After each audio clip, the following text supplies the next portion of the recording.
तो good morning to all of you, welcome to my YouTube channel.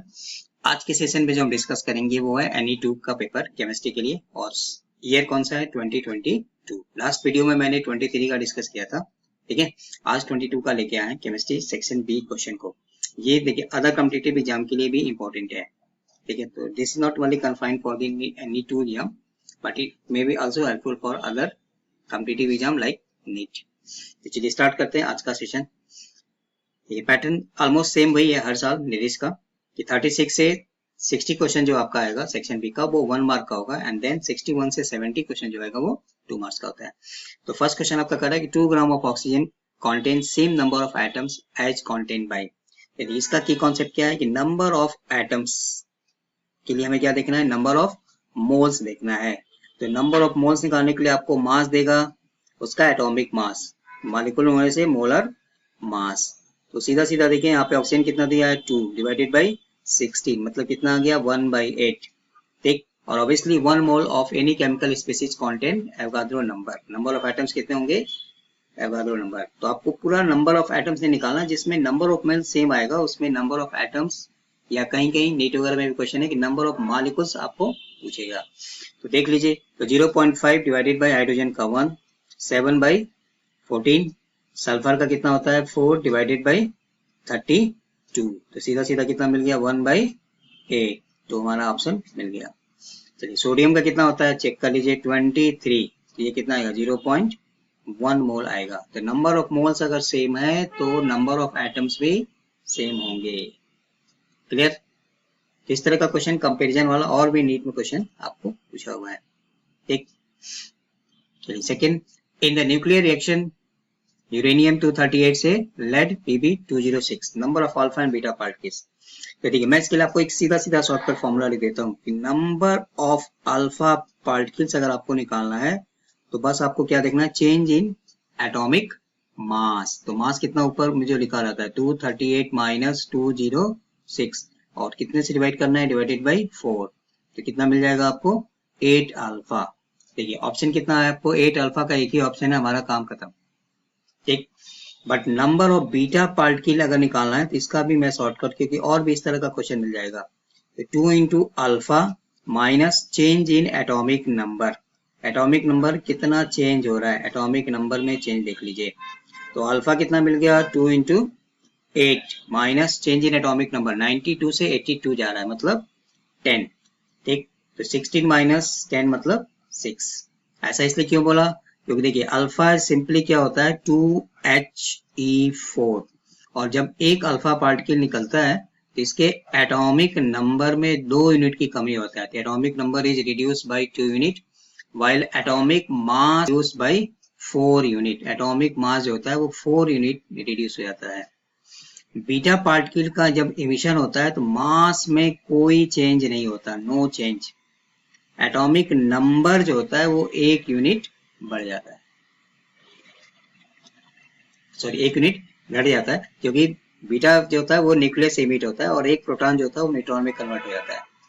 इसीलिए number of mass मतलब number of proton plus number of neutron. तो मास में कोई change नहीं आएगा क्योंकि ये प्रोटॉन प्लस न्यूट्रॉन होता है, ठीक। बट जब बीटा पार्टिकल इमिट होता है, बीटा को हम सिंबल लिखते हैं -1E0, इसलिए 1 यूनिट यहाँ से कम हो जाएगा क्योंकि वो जो प्रोटॉन होता है वो न्यूट्रॉन में कन्वर्ट हो जाता है। और नंबर ऑफ प्रोटॉन ही क्या होता है, एटॉमिक नंबर होता है, ठीक है। तो सीधा सीधा number of alpha particle equal to decrease in atomic mass divided by 4, क्योंकि 1 से 4 होगा तो ऑब्वियसली जितना मास में चेंज आएगा वो सिर्फ ड्यू टू अल्फा आएगा, बीटा से मास में कोई चेंज नहीं होता है। क्लियर। तो और भी बहुत सारे क्वेश्चन यहाँ से है न्यूक्लियर केमिस्ट्री में, न्यूक्लियर फिजिक्स में।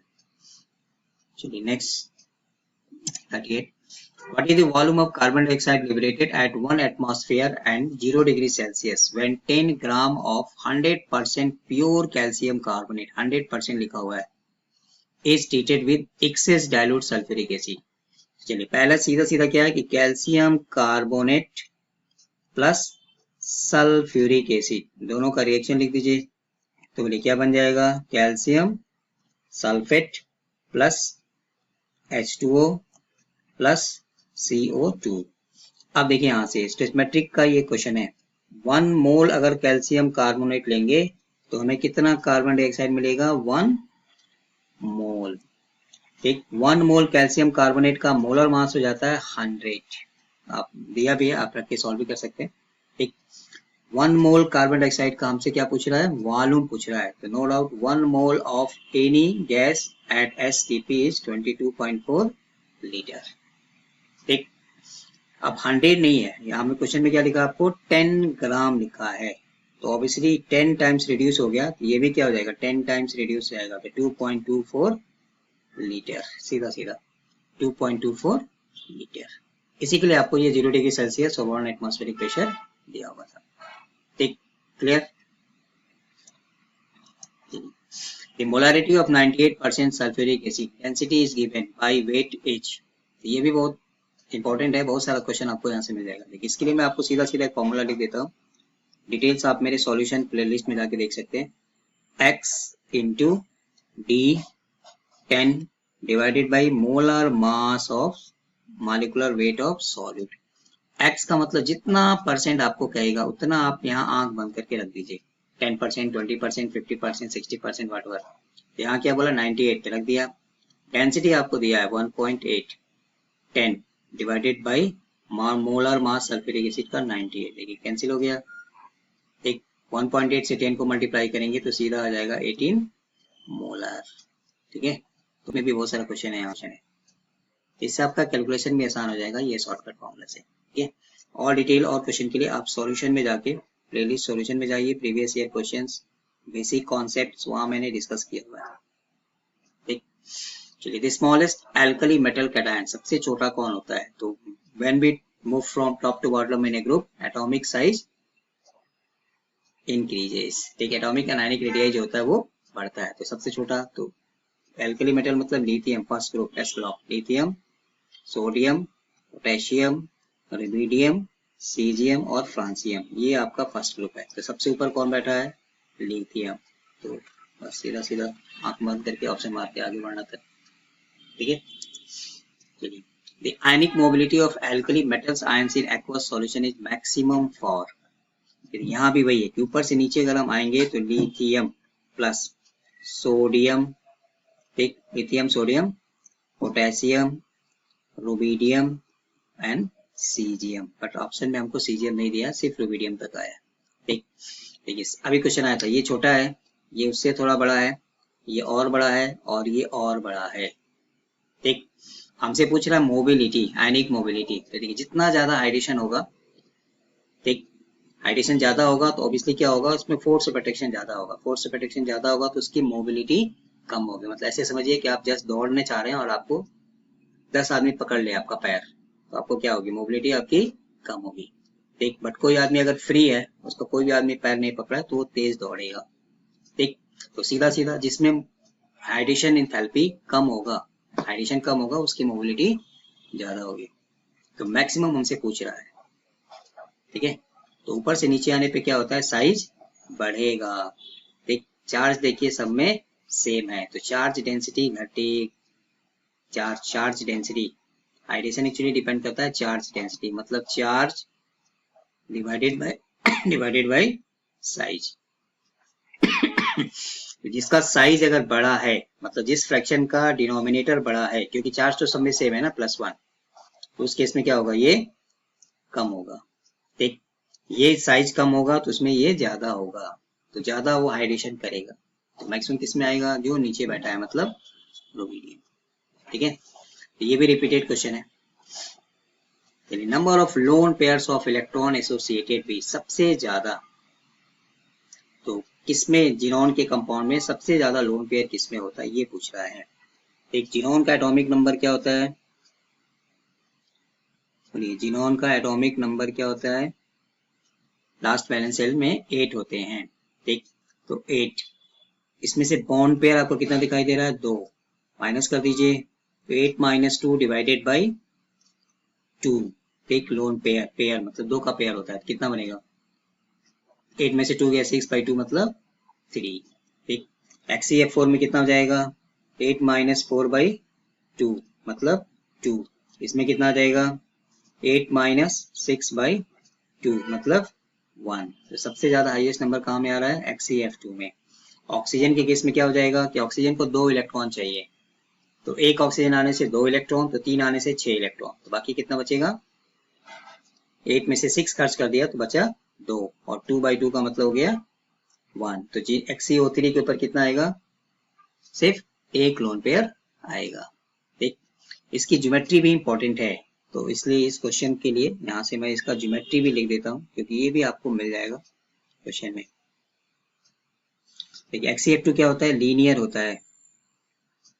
ठीक, XeF4 क्या होता है, स्क्वायर प्लेनर होता है, मतलब 2 जिनोन, एक ऐसे आएगा और 2 ऐसे आएगा, इसको बोलते हैं स्क्वायर प्लेनर। 2 लोन पेयर बचा, तो आप इसको कहीं भी डाल दीजिए। XeF6 का क्या हो जाता है, डिस्टॉर्टेड ऑक्टाहेड्रल, एक लोन पेयर है, ये ऑक्टाहेड्रल होगा लेकिन डिस्टॉर्टेड बोलते हैं क्योंकि एक लोन पेयर आ गया। और XeO3 की ज्योमेट्री क्या होती थी, इसमें एक लोन पेयर है, यहाँ में डाल दीजिए, और 3 ऑक्सीजन को double bond O, double bond O, double bond O, इसको बोलते हैं जस्ट लाइक अमोनिया, पिरामिडल। तो ये भी इंपॉर्टेंट है BSCPR थ्योरी जो पढ़ते हैं जिनोन और इंटर हाइड्रोजन कंपाउंड्स का। ठीक, चलिए डायमंड में तो ये तो बच्चे को पता है कि डायमंड में क्या होता है, sp3। ग्रेफाइट में क्या होता है,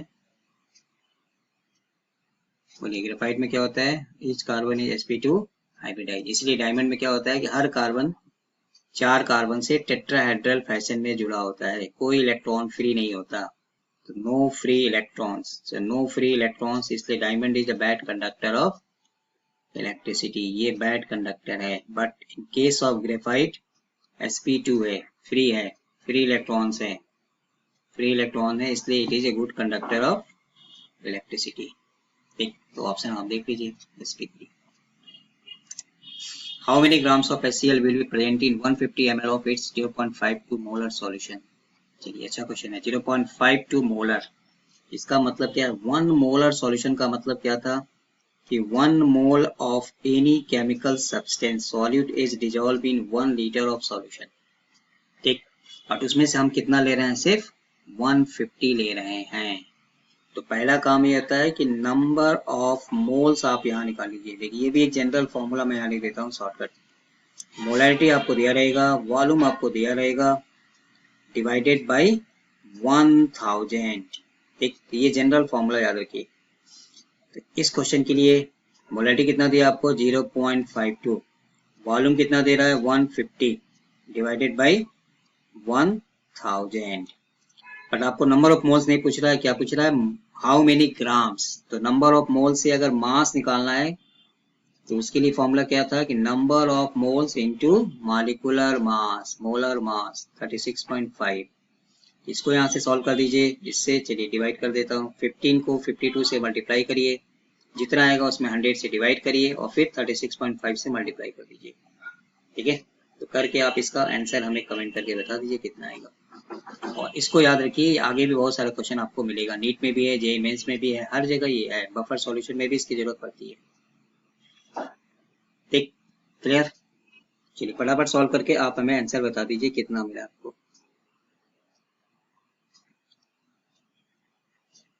ठीक, number of transition series in modern periodic table, modern periodic table में कितने ट्रांजिशन सीरीज है, इसके लिए क्या है, फर्स्ट ट्रांजिशन सीरीज इसको हम बोलते हैं 3D, उसके बाद है second transition series 4D, then 5D, then 6D, total अभी तक हमारे पास 6D है, तो ऑप्शन कितना हो गया, 4।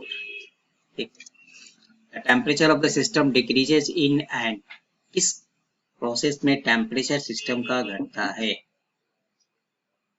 इसका होता है एडियाबेटिक एक्सपेंशन। एडियाबेटिक का मतलब क्या हो गया, Q की वैल्यू हो गया 0, and then first law of thermodynamics apply कर दीजिए, एक्सपेंशन है मतलब work done by the system, तो Q इक्वल टू क्या था, first law of thermodynamics, change in internal energy plus work done by the system, and work done by the system क्या हो जाएगा, नेगेटिव हो जाएगा। ठीक, तो ये वैल्यू हमारा 0 हो जाएगा, ठीक है, क्योंकि एडियाबेटिक प्रोसेस है, तो delta U equal to W, क्योंकि work done by the system negative होता है, तो उस केस में temperature of the system decreases.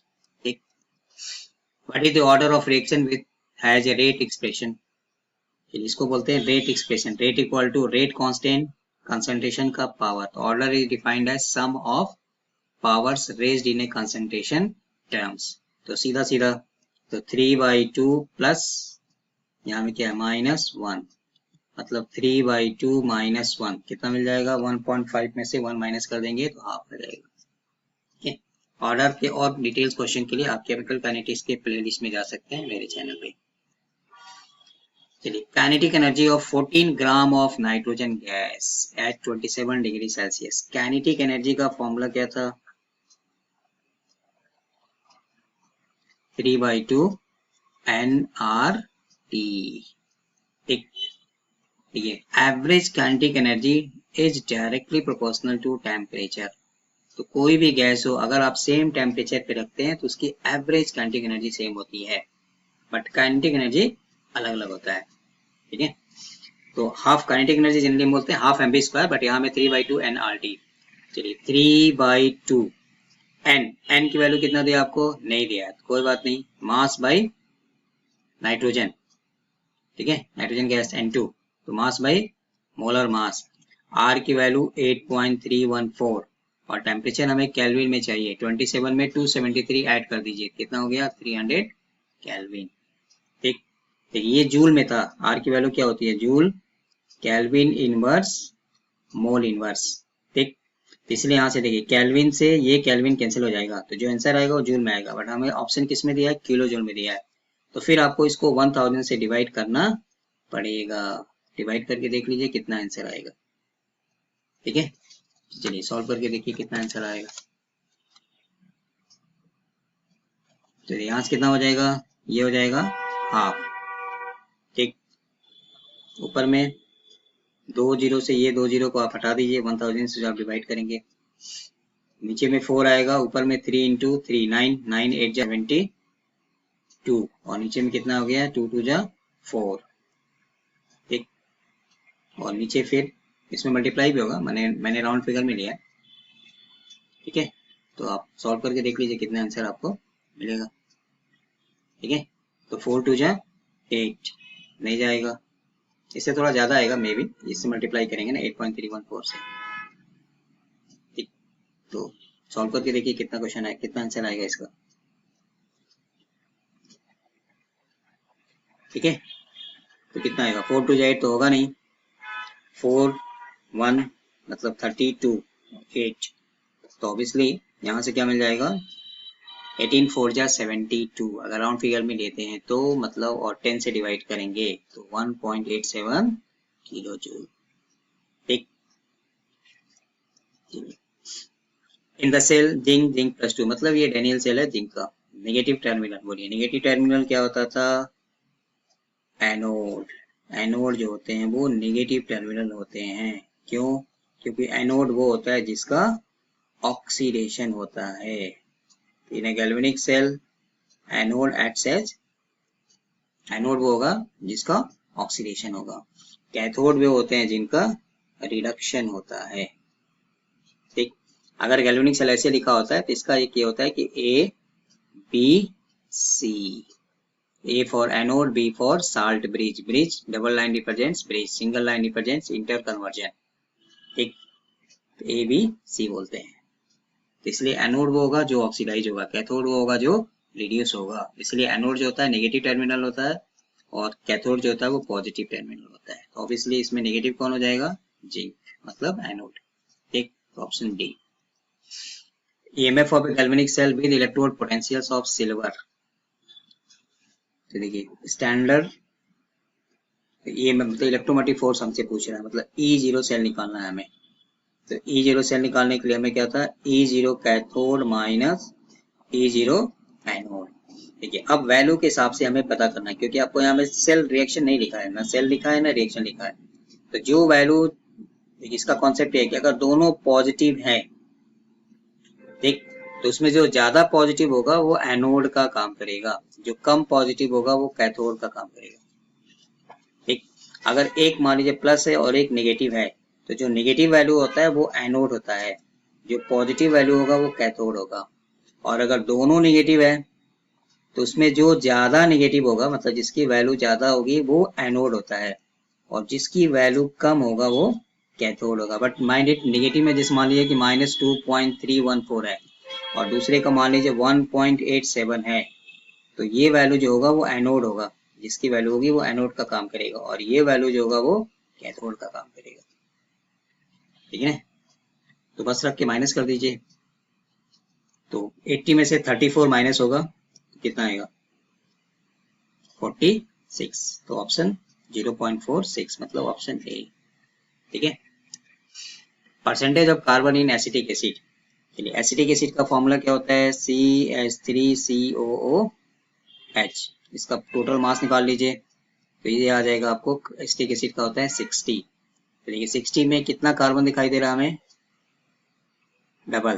तो एक कार्बन का कितना होता है, परसेंटेज निकालने के लिए क्या था, number of atoms, then atomic mass of atom divided by total molecular mass. तो ऊपर में कितना हो गया 24/60। ठीक, ठीक है, तो देखिए कितना हो गया 4/10, और परसेंटेज पूछ रहा है तो आप 100 से मल्टीप्लाई कर दीजिए, मतलब सीधा सीधा कितना हो गया 40%। 40% कहाँ है, ऑप्शन सी। ठीक, IPC name of this compound with structural formula, numbering कर दीजिए।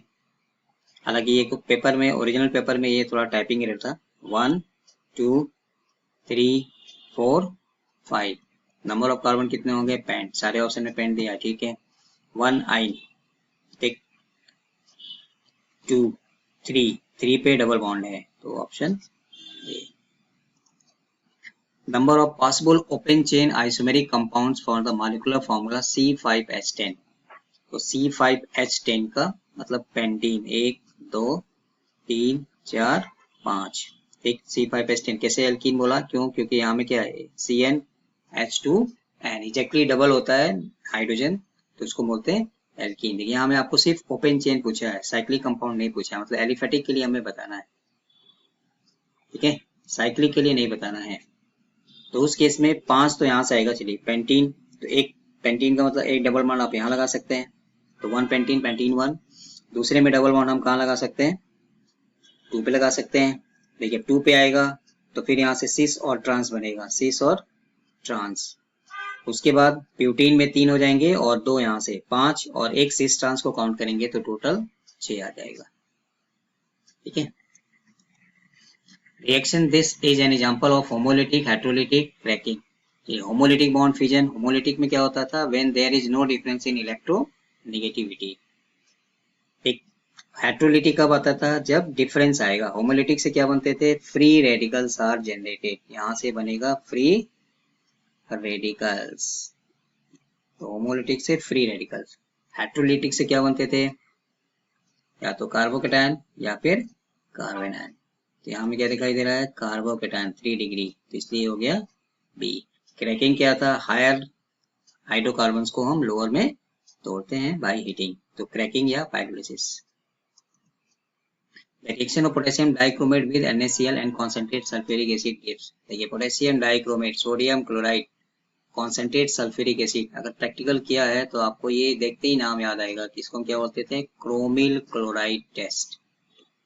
This is simply known as chromyl chloride test. किसके लिए आता है, this is the confirmatory test for Cl minus, chloride के लिए। तो नाम में ही है क्रोमिल, और क्रोमिल का फॉर्मूला क्या होता है, CrO2Cl2। ठीक, चलिए ये नाम आया, तो इसके लिए एक ऑर्गेनिक केमिस्ट्री में बोलते थे क्लास 12 में इटार्ड रिएक्शन, कि जहां भी केमिस्ट्री में क्रोमिल नाम आएगा मतलब toluene is heated with chromyl chloride. इसको गर्म करेंगे, CrO2Cl2 carbon disulphide and then hydrolysis, तो सीधे सीधे बन जाता था benzaldehyde. So this is the very one of the most important reaction for the conversion of toluene to benzaldehyde। ठीक, वही नाम यहाँ पे आएगा क्रोमिल क्लोराइड, ये CrO2Cl2। ठीक है, चलिए होता क्या है, देखिए क्रोमिल मतलब K2Cr2O7 सल्फ्यूरिक एसिड से रिएक्ट करके CrO3 बनाता है, और NaCl सल्फ्यूरिक से रिएक्ट करके HCl बनाएगा, और ये दोनों मिलके बना देते हैं CrO2Cl2। ठीक है, Which of the following ore is best concentrated by fourth flotation process? Fourth flotation process is किसके लिए में था ये, only for sulfide, mainly हम sulfide ores जो होते हैं ना उनके लिए ये करते हैं। ये कंसंट्रेशन का प्रोसेस है। गैलेना मतलब PbS, ये लेड का सल्फाइड है। सीने बार का मतलब होता है HgS। देखिए कैसे टाइट जो होता है वो टिन का होता है, SnA2 मतलब ऑक्साइड है। ये भी ऑक्साइड है कॉपर का, और मैग्नेटाइट ये भी ऑक्साइड है आयरन का। तो सीधा सीधा हमारा ऑप्शन हो गया ये।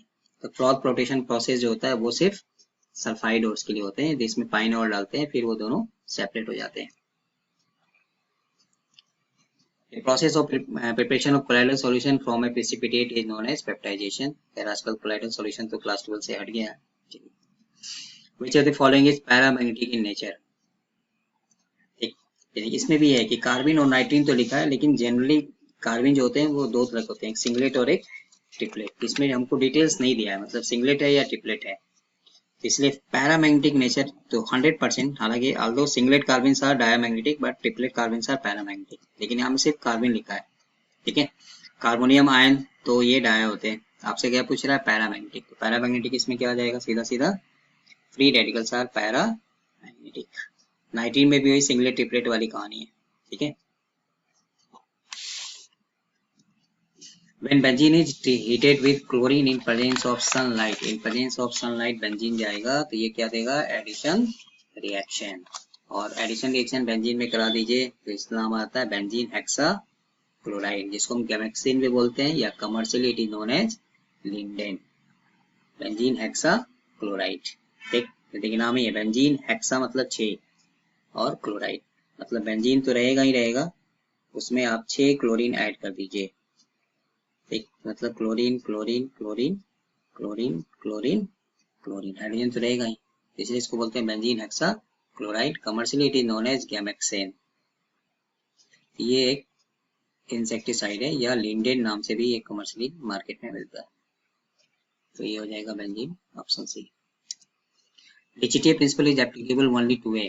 देखिए डिचिटिव प्रिंसिपल चाहे होमोजेनियस हेटेरोजेनियस फिजिकल केमिकल कोई मतलब नहीं है, बस किससे, सिस्टम्स इन इक्विलिब्रियम। इक्विलिब्रियम पे है तो एप्लीकेबल है। ठीक है, mixture of benzaldehyde and formaldehyde on heating with aqueous sodium hydroxide solution. चलिए लास्ट में भी एक आपको आया था एल्डोल और कैनिजारो, इसको हम बोलते हैं क्रॉस कैनिजारो रिएक्शन। देखिए इसमें ये है कि अगर मान लीजिए एक फॉर्मल्डिहाइड है और दूसरा कोई एल्डिहाइड आएगा जिनके पास नो अल्फा हाइड्रोजन, उनको किसी बेस के साथ NaOH गैस के साथ अगर गर्म करते हैं तो उसमें से क्या होता है, एक का ऑक्सीडेशन होगा और एक का रिडक्शन होगा। ठीक, क्योंकि Cannizzaro reaction is a disproportionation reaction. चलिए सिर्फ फॉर्मल्डिहाइड आएगा नो प्रॉब्लम, एक बार ऑक्सीडाइज एक बार रिड्यूस। सिर्फ बेंजल्डिहाइड आएगा, एक बार ऑक्सीडाइज और एक बार रिड्यूस। अब जब दो मिक्स एल्डिहाइड आएंगे या इस तरह के कंपाउंड जिनमें अल्फा हाइड्रोजन नहीं है, तब उसमें ये कहते हैं कि which one is going to be oxidize. तो फॉर्मल्डिहाइड जो होता है वो हमेशा ऑक्सीडाइज होगा। तो जब आप इसको ऑक्सीडाइज करेंगे तो एसिड, बट वहां में क्या बैठा है, साल्ट, तो क्या बन जाएगा, सोडियम फॉर्मेट। और दूसरा जो पार्टनर होगा वो रिड्यूस होगा, और एल्डिहाइड को रिड्यूस करते हैं तो क्या बनता है, CH2OH। तो बेंजल्डिहाइड अंडरगो रिडक्शन, तो क्या बना देगा, बेंजल्डिहाइड को रिड्यूस करेंगे तो क्या बन जाएगा, CHO की जगह पे CH2OH मतलब बेंजाइल अल्कोहल। ठीक, रिडक्शन कराना है। और दूसरा क्या बनेगा, फॉर्मल्डिहाइड जो होगा वो हमेशा ऑक्सीडाइज होगा, तो उसके इसमें क्या आ जाएगा, सोडियम फॉर्मेट। तो ऑप्शन क्या मिल जाएगा हमें, ऑप्शन नंबर 1। ठीक है, ये भी मैंने वीडियो में डिस्कस किया हुआ है, आप वहां से देख सकते हैं, और भी बहुत सारा क्वेश्चन है। चलिए, which of the following compound cannot form optically active cyanohydrins on reaction with HCl।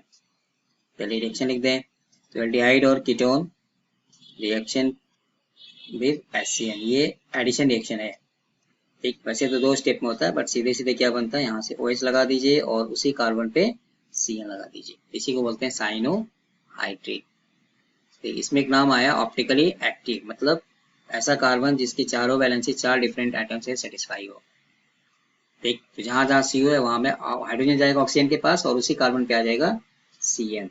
ठीक है, तो ये OH और यहाँ में OH, तो ये कार्बन का डिफरेंट हो गया, मतलब ये ऑप्टिकली एक्टिव है। आपसे क्वेश्चन पूछा है कैन नॉट फॉर्म।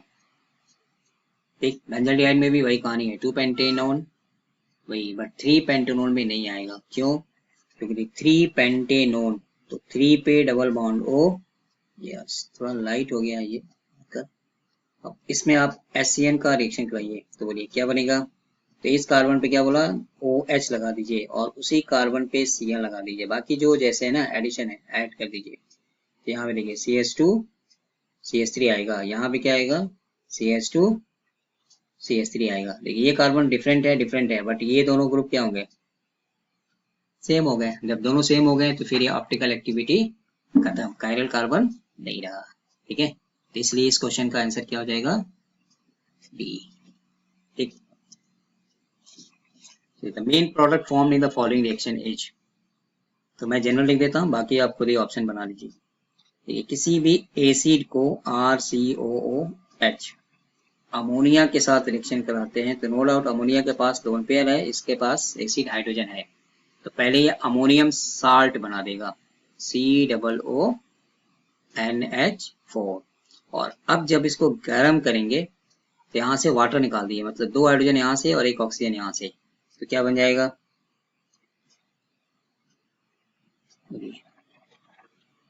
तो वाटर अगर हम निकाल दें मतलब 2 हाइड्रोजन यहाँ से और 1 ऑक्सीजन यहाँ से निकाल दें तो ये बन जाएगा RCONH2 एमाइड, और जहां भी एमाइड आता है हाफ मान तो लगभग फिक्स होता है। ठीक, एमिन चैप्टर में आपको इस तरह का बहुत सारा रिएक्शन मिल जाता है। और अब इसको गर्म कर रहे हैं किसके साथ, P2O5 alumina, potassium hydrogen sulphate और सल्फ्यूरिक एसिड, इनका काम होता है सिर्फ, ये दुनिया में एक ही काम कर रहे हैं और वो है डिहाइड्रेशन। तो फिर से आप इसमें से वाटर निकाल दीजिए, तो देखिए 2 हाइड्रोजन और 1 ऑक्सीजन अगर यहाँ से निकाल दें तो क्या बन जाएगा RCN। तो ये जनरल रिएक्शन है। अब R की जगह क्या दिखाई दे रहा है आपको, कुछ भी लगा दो CH3, तो R की जगह CH3 CN। ठीक, ठीक है। चलिए अब ये इंपॉर्टेंट चीज है, इंटरेस्टिंग ये है कि इसमें फिर अगर आप हाइड्रोलिसिस करेंगे तो एक वाटर डालेंगे साइनाइड, वो भी शायद लास्ट क्वेश्चन आया था, लास्ट वीडियो में डिस्कस किया था, तो एमाइड बनेगा, और एमाइड में फिर पानी डालें तो एसिड बनेगा। ठीक है ना, तो इसका ऑप्शन है ये। चलिए, hydrogen electrode is dipped in a solution of pH equal to 3। देखिए pH 3 दिया है, 2 दिया है, 1 दिया है, तो pH दिया है तो तुरंत हमारे दिमाग में क्या आएगा कि hydrogen ion concentration equal to, इसलिए मैं अक्सर शॉर्ट ये फॉर्मूला लिखता रहता हूँ 10 to the power minus pH। तो 10 to the power minus pH, pH कितना दिया आपको 3, तो एचाइन देगा तो pH पूछेगा, pH देगा तो एचाइन। ठीक, वैल्यू दिया हुआ है। चलिए यहाँ में क्या है कि H प्लस प्लस 1 इलेक्ट्रॉन, तो क्या बनेगा हाफ H2। अब नस्ट इक्वेशन लगा दे देगा, आप इसको 2 से मल्टीप्लाई भी कर सकते हैं, नो प्रॉब्लम। तो नस्ट इक्वेशन लगा दें तो यहाँ से E equal to E0 minus 0.059 लिखा हुआ क्वेश्चन में, तो 1 छोड़ देता हूँ, डिवाइडेड बाई, अगर ये ले रहे हैं तो 1 आएगा। ठीक, उसके बाद लॉग, बोलिए प्रेशर ऑफ हाइड्रोजन, ये तो 1 ही रहता है generally, and then HN concentration, HN concentration कितना हो गया 10 पावर माइनस 3, ये ऊपर जाएगा। ठीक, तो -3 प्लस हो जाएगा, 3 आएगा, 3 से मल्टीप्लाई कर दीजिए, ऑप्शन मिल जाएगा। तो सीधा सीधा, क्योंकि स्टैंडर्ड हाइड्रोजन इलेक्ट्रोड की वैल्यू 0 होता है, तो 0.059 इंटू 3 मल्टीप्लाई कर दीजिए विद निगेटिव में जो आएगा, तो निगेटिव में आपको एक ही ऑप्शन दिया है, सॉल्व करने की भी जरूरत नहीं है। ठीक, हाँ अगर आप यहाँ 2 लेते हैं, माने इसको पूरे ऐसे 2 से मल्टीप्लाई कर देंगे तो n की जगह यहाँ 2 आ जाएगा और ये स्क्वायर आएगा, आंसर वही आएगा। ठीक, for the equilibrium system 2HX H2 plus I2 equilibrium constant is given. ठीक, what is the concentration of HX, equilibrium concentration of hydrogen and X2 are given। चलिए इक्विलिब्रियम कॉन्सेप्ट का कॉन्सेप्ट लगा के पहले इसका फॉर्मूला बना दीजिए। चलिए इसको बोलिए, इस रिएक्शन के लिए अगर हम K की वैल्यू लिखें तो ऑब्वियसली मोलरिटी लिखा है तो मोल के भाई नहीं दिखाई दे रहा, इसका भी चेंज करना पड़ेगा कलर में। चलिए सी कलर लिखा HX है, तो देखिए यहाँ से अगर हम इसका मोलर कंसंट्रेशन मतलब K की वैल्यू अगर लिखते हैं KC, तो क्या पड़ा था प्रोडक्ट इनटू, ठीक ये हो गया, divided by reactant number of moles law of mass action, तो 2 पर चला गया। ठीक, ये और ये दोनों दिया, हमें ये निकालना है, तो इसको उठा के यहाँ कर दीजिए, तो यहाँ से हमें क्या मिल जाएगा HX2, ठीक। H2 की वैल्यू दिया है, H2 कितना दिया आपको 1.2 10 टू द पावर -3। क्लोरीन कितना दिया है 1.2 into 10 to the power -4 divided by equilibrium constant की value 1.0 into 10 to the power -5। देखिए माइंड इट, हमें HX निकालना है तो इसका स्क्वायर रूट लेना पड़ेगा, मतलब इस पूरे का स्क्वायर रूट। स्क्वायर रूट में क्या है कि दो टर्म आएगा सेम टर्म, तो उसको एक बाहर कर लीजिए।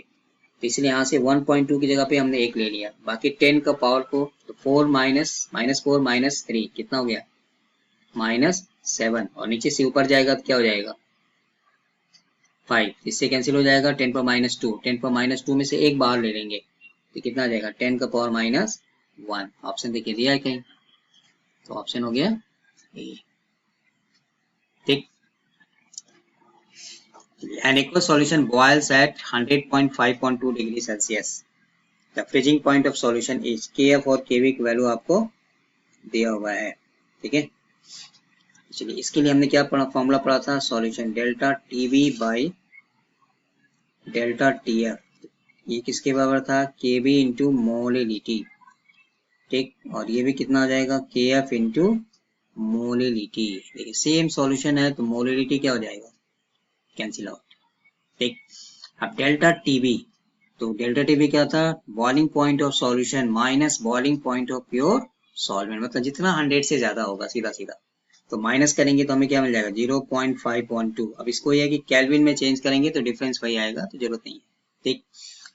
डेल्टा TF, ये कितना दिया आपको KB कितना आएगा 0.5.2 डिवाइडेड बाई 1.86। इससे और इससे कहानी खत्म हो गया, तो सीधा सीधा डेल्टा TF कितना आ गया 1.86 आ गया। बट आपसे क्या पूछा है फ्रीजिंग पॉइंट ऑफ सॉल्यूशन, तो फ्रीजिंग पॉइंट ऑफ सॉल्यूशन के लिए क्या पढ़ा था, फ्रीजिंग में डिप्रेशन होता है, मतलब प्योर में से माइनस करते हैं सॉल्यूशन का। ये 1.86 है और प्योर वाटर का 0, और ये हमें निकालना है, मतलब फ्रीजिंग पॉइंट निकालना है, तो जितना डेल्टा TF आएगा ना बस उसके आगे माइनस लगा दीजिए, तो 1.86, ठीक। 1.86 डिग्री सेल्सियस, ये प्लस है, माइनस कहाँ दिया है यहाँ दिया है, ठीक है। क्योंकि कॉन्सेप्ट ये है कि फ्रीजिंग पॉइंट में क्या होता है there is always depression in freezing point if you add non volatile solute in a pure solvent. Boiling point बढ़ता है, फ्रीजिंग पॉइंट घटता है, और वाटर के लिए तो हमें पता है 0 डिग्री सेल्सियस। अगर केल्विन में लिखा होता तो 273.15 ले लेते, तो 273 से हमेशा कम ही आएगा, ठीक। A gas expands from 100 ml to 250 ml under a constant pressure of 2 atmosphere. Work done by the gas. चलिए work done thermodynamics P equal to क्या था, P एक्सटर्नल भी लिख सकते हैं आप, P into delta V change in volume. तो work done by the gas कह रहा है, इसलिए नेगेटिव साइन यहाँ में नहीं लिखा है क्योंकि वो पता है कि नेगेटिव आएगा। तो सीधा सीधा प्रेशर कितना दिया आपको 2 इंटू चेंज इन वॉल्यूम, तो वॉल्यूम कितना हो रहा है 250 100 से, तो कितना आ रहा है 150 माइंड dt ml है, हमें लीटर में चाहिए तो इसलिए हम इसको 1000 से डिवाइड कर दे रहे हैं, ठीक। तो कितना आ गया 15 टू जा ऊपर में हो गया 30, नीचे में हो गया 100, मतलब 0.30, ये आ गया लीटर एटमॉस्फेयर। बट ऑप्शन देखिए आपको जूल में लिखा है, तो 1 लीटर एटमॉस्फेयर का एक कन्वर्जन फैक्टर है, लेकिन नीट में भी यहाँ से 2-3 क्वेश्चन है, तो 101.3 जूल के आसपास आएगा। तो 101 से इसको मल्टीप्लाई कर दिए, जितना आएगा आपको ऑप्शन मिल जाएगा, ठीक है। तो कन्वर्जन फैक्टर याद रखना है क्योंकि लीटर एटमॉस्फेयर को हमें जूल में कन्वर्ट करना है, तो 101 याद होने से भी हो जाएगा, ठीक। तो 101 से 30, तो कितना हो गया 300 में एक डेसिमल शिफ्ट कर दीजिए तो सीधा सीधा आ जाएगा 30.4 जूल, ठीक है। चलिए specify the coordination geometry around and hybridization of nitrogen and boron atoms in 1:1 complex of BF3 and NH3। चलिए BF3 बोरान के ट्राई हैलाइड्स और एल्युमिनियम के ट्राई हैलाइड्स, इनकी एक यूनिक कैरेक्टरिस्टिक्स है, इनको हम क्या बोलते थे, these are known as electron deficient compound, और electron deficients are also known as Lewis acid. तो क्या पता ये नेक्स्ट एग्जाम में आपसे यहाँ से भी कॉन्सेप्ट आ जाए। ठीक, अमोनिया, इसको क्या बोलते हैं कि इनके पास लोन पेयर है। ये अमोनिया मतलब ग्रुप 15, 16, 17 ये जो होते हैं केमिस्ट्री के टाटा बिरला अंबानी है, क्योंकि ये इलेक्ट्रॉन रिच हैं। ठीक है, इलेक्ट्रॉन रिच, और इलेक्ट्रॉन रिच मतलब ये खाने पीने के बाद अगर आपके पास बचता है तो बेटर है कि आप फेंकने से अच्छा है कि आप उसको किसी को दे दें। ठीक, और केमिस्ट्री में जो देता है उसको हम बोलते हैं लुईस बेस। ये दोनों एक दूसरे के कॉम्प्लीमेंट्री, मतलब ये इसके पास जरूरत से ज्यादा है, इसके पास कमती है, ये अपना लोन पेयर इसको दे देता है, 1:1। ठीक, ठीक है। अब ये कि नाइट्रोजन के पास लोन पेयर था बट इसने इसको दे दिया तो कहानी खत्म। तो बॉन्डिंग पेयर कितना हो गया 3, और प्लस 1 लोन पेयर 4 था। हाइब्रिडाइजेशन तो sp3 होगा नो डाउट दोनों केस में। ठीक है, बट ज्योमेट्री अमोनिया की पिरामिडल होती है, बट पिरामिडल से अभी नाइट्रोजन और बोरॉन के बीच में बॉन्ड बन जाएगा। नो डाउट ये कोऑर्डिनेट बॉन्ड होगा बट बॉन्ड बनेगा। तो 3+1 जो 1 लोन पेयर था वो अब क्या हो गया बॉन्ड पेयर में कन्वर्ट हो गया। और अगर आपको BSc-PR थ्योरी याद है तो 4+0 मतलब नो लोन पेयर, हम उसको बोलते हैं रेगुलर ज्योमेट्री। तो sp3 टेट्राहेड्रल, अब ये पिरामिडल नहीं रहा। ठीक है, तो इसलिए नाइट्रोजन पिरामिडल दोनों कहानी खत्म। BF3, तो देखिए 3+0 बोरॉन के पास कोई लोन पेयर नहीं था तो ट्राइगोनल प्लेनर था, बट ये बॉन्ड एक एक्स्ट्रा आ गया तो 3+1 मतलब 4 हो गया, कोई लोन पेयर नहीं है। यहाँ भी क्या हो गया रेगुलर ज्योमेट्री, मतलब ये भी टेट्राहेड्रल हो गया। हाइब्रिडेशन तो sp3 आएगा तो बस। ठीक है, तो दोनों इसमें टेट्राहेड्रल हो जाएंगे और दोनों का हाइब्रिडेशन क्या होगा sp3। ठीक है, चलिए compound A in the given reaction ozonolysis, important reaction है। तो ओजोनेसिस के लिए सीधा सीधा आपको शॉर्टकट ये है कि जो भी आपको दिया हुआ है जहां डबल बॉन्ड को तोड़ना है एक एक ऑक्सीजन लगा लटका दीजिए। ठीक, तो देखिए जहां जितना 1 है 2 है 3 है पॉलीओलिफिन्स हैं, तो डबल बॉन्ड आएगा तोड़ देंगे एक एक ऑक्सीजन लटका देंगे। तो यहाँ से क्या बन रहा है एल्डिहाइड, बट आपको क्या जोन दिया है तो पहला ऑप्शन हमारा खत्म। चलिए इसमें यहाँ से तोड़ेंगे एक ऑक्सीजन यहाँ लगा दीजिए, एक ऑक्सीजन यहाँ लगा दीजिए। चलिए यहाँ से भी तोड़ेंगे एक यहाँ लगा देंगे और एक यहाँ लगा देंगे, इसमें भी कीटोन नहीं बन रहा है। चलिए तो खत्म ही है। यहाँ में क्या है देखिए तोड़ दीजिए, इसमें एक ऑक्सीजन लगा दीजिए तो क्या बन गया कीटोन। ठीक, और यहाँ से तोड़ देंगे तो क्या बन जाएगा फॉर्मल्डिहाइड। ठीक, और ये क्या है ग्लाइऑक्सिल है, तो देखिए एक यहाँ वाला आएगा और एक यहाँ वाला आएगा, तो ये बन गया, इसको हम बोलते हैं ग्लाइऑक्सिल।